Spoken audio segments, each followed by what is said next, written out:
আল্লামা গিয়াসউদ্দিন তাহিরি সাহেব একটা স্ট্যাটাস দিয়েছে। তিনি বলেছে কোনো মানুষ যদি জশ্নে জুলুস নিয়ে আমার সাথে মুবাহাসা করতে চায়, মুনাজারা করতে চায়, তাহলে আমি তার সাথে বসতে রাজি রয়েছি।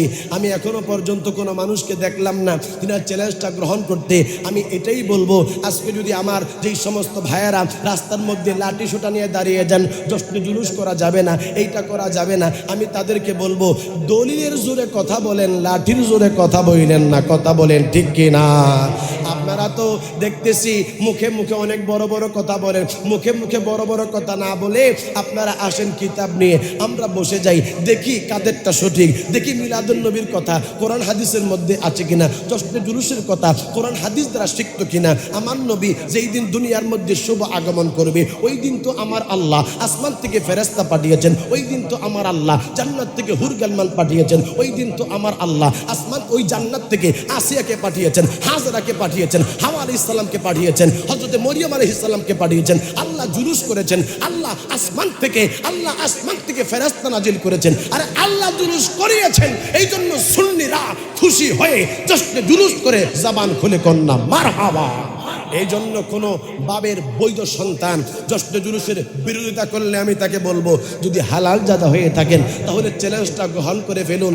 বাংলাদেশের সমস্ত মানুষ দেখুক সুন্নিরা আসলে তারা কি শরীরের জোরে কথা বলে না, দলিলের জোরে কথা বলে। কথা বলেন ঠিক কি না? এই জন্য আমরা আজকে অনলাইনের মাধ্যমে সারা বাংলাদেশের আমাদের কওমি ঘরানার ভাইরা যারা রয়েছেন তাদেরকে আমরা বলবো, জশ্নে জুলুস সম্পর্কে আপনার যদি বোঝার থাকে তাহলে বোঝার জন্য আমাদের দরজা খোলা। আর যদি মনে করেন আমাদেরকে বুঝাইতে আসবেন, তাইলে কবে বসবেন একটা ডেট দেন। মাওলানা তাহিরি সাহেব আছে, তাহিরি সাহেবের মতো নবীর অসংখ্য গোলাম আমরা রয়েছি যারা আপনাদের সাথে বসতে প্রস্তুত। জবান খুলে বলতে হবে ঠিক কি না? আওয়াজ দেওয়া বলেন ঠিক কি না? আল্লাহ আমার সমস্ত ভাইয়েরা যারা বুঝে না তাদের তার তৌফিক দান করুক। সকলে পড়েন আল্লাহুম্মা আমিন। শ্রেষ্ঠ নবীর উম্মত মোরা, আনন্দের আর সীমা নাই গো, আনন্দের আর সীমা নাই। মিলাদুন নবীর দিনে জুলুস করে শান্তি পাই, মিলাদুন নবীর দিনে জুলুস করে শান্তি পাই। মিলাদের দিন নবীর কাছে মায়াসি আসিয়াছে, মিলাদের দিন নবীর কাছে মা আসিয়াছে। আরো আসলেন মা মরিয়ম, আরো আসলেন মা মরিয়ম, কিতাবেতে যাহা পাই। শ্রেষ্ঠ নবীর উম্মত মোরা, আনন্দের আর সীমা নাই গো, আনন্দের আর সীমা নাই। মিলাদুন নবীর দিনে জুলুস করে শান্তি পাই। জোরে কর সুবহানাল্লাহ, আওয়াজ দেখুন সুবহানাল্লাহ। তাইলে বুঝতে হবে আমার নবীর মিলাদ এইটা কোরআন এবং হাদিস দ্বারা প্রমাণ। বাবারে আমি তার বিবিরে ডাক দিয়া কই, বিবি তাইলে আমাদের সদ্য একটা ধর্ম তালাশ করা প্রয়োজন। তারা ইয়েমেনের মধ্যে থাকে, ইয়েমেনের মধ্য থেকে স্বামী স্ত্রী তারা দুইজন। মেয়েটারে বাবা তারা ওই মূর্তির সামনে বসায়া তারা দুইজনে কথা বলতে বলতে বলতে বলতে বাবা চলে গেছে ঘরের ছাদের মধ্যে। ছাদের মধ্যে যাওয়ার পরে স্বামী স্ত্রী কথা বলতেছে, এমন সময় একটা আওয়াজ আসলো, দুনিয়ার মানুষেরা তোমরা কি জানো না, ওই সাফা মারওয়ার পাহাড়ের দুই চিপার মধ্যে জমজম কূপের পাশে আখিরি জামানার নবী রাহমাতাল লিল আলামিন শুভ আগমন করেছে। তোমরা যদি দুনিয়ার মধ্যে হেদায়েত পাইতে চাও তাইলে চলে যাও ওই জায়গার মধ্যে, যেই জায়গার মধ্যে জমজম কূপ রয়েছে, যেই জায়গার মধ্যে সাফা মারওয়া রয়েছে, সেই জায়গার মধ্যে তোমরা চলে যাও। এই কথা বলতে দেরি আমের এবং তার বিবি দেখে আকাশটা হঠাৎ করে বাবা একটু সাদা হইয়া গেল। দুইজনে অবাক হইয়া গেল। একটা নূর একটা জায়গা থেকে, আরব থেকে বাবা সেই সময় প্রকাশিত হইয়া গেল। আমার আল্লাহ কয়, আমি আল্লাহ আমার পক্ষ থেকে একটা নূর পাঠিয়েছি। জোরে কন্যা সুবহানাল্লাহ।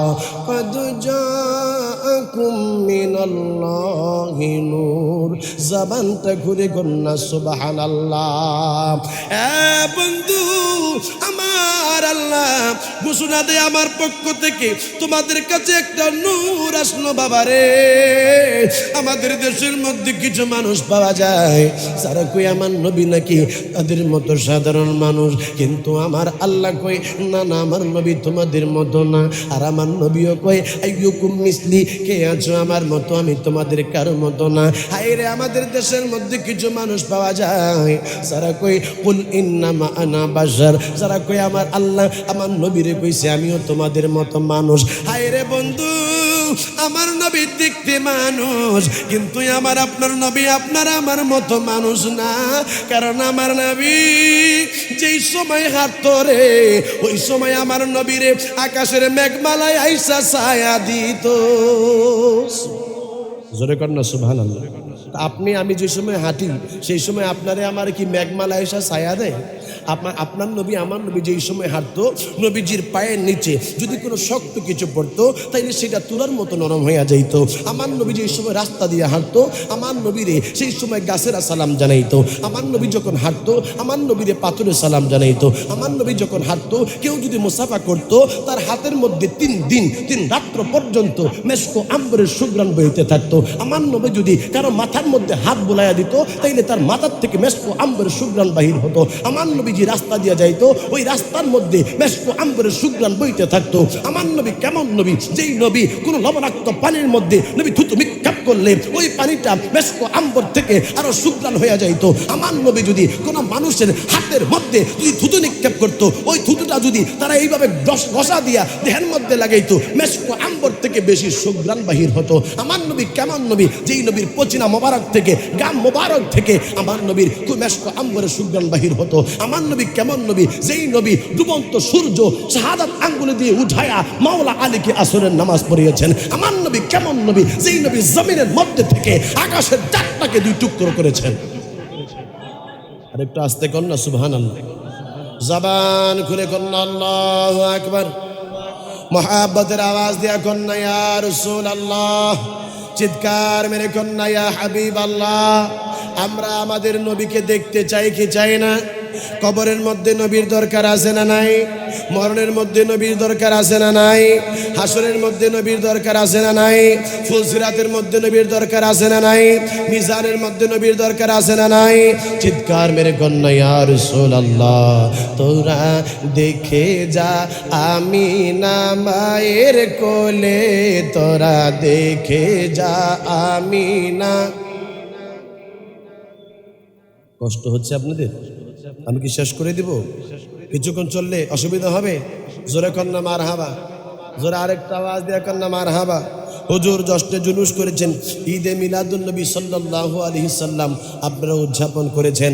হুজুর আমরা তো মিলাদুন নবী করি না, আমরা সিরাতুন নবী করি। হুজুর আপনারা কি সিরাতুন নবী মানেন? আমি তাদেরকে বলবো, আমরা সুন্নিরা মিলাদুন নবীও মানি, আমরা সুন্নিরা সিরাতুন নবীও মানি। মিলাদুন নবী হচ্ছে নবীর জন্ম, আর সিরাতুন নবী হচ্ছে আমার নবীর আদর্শ।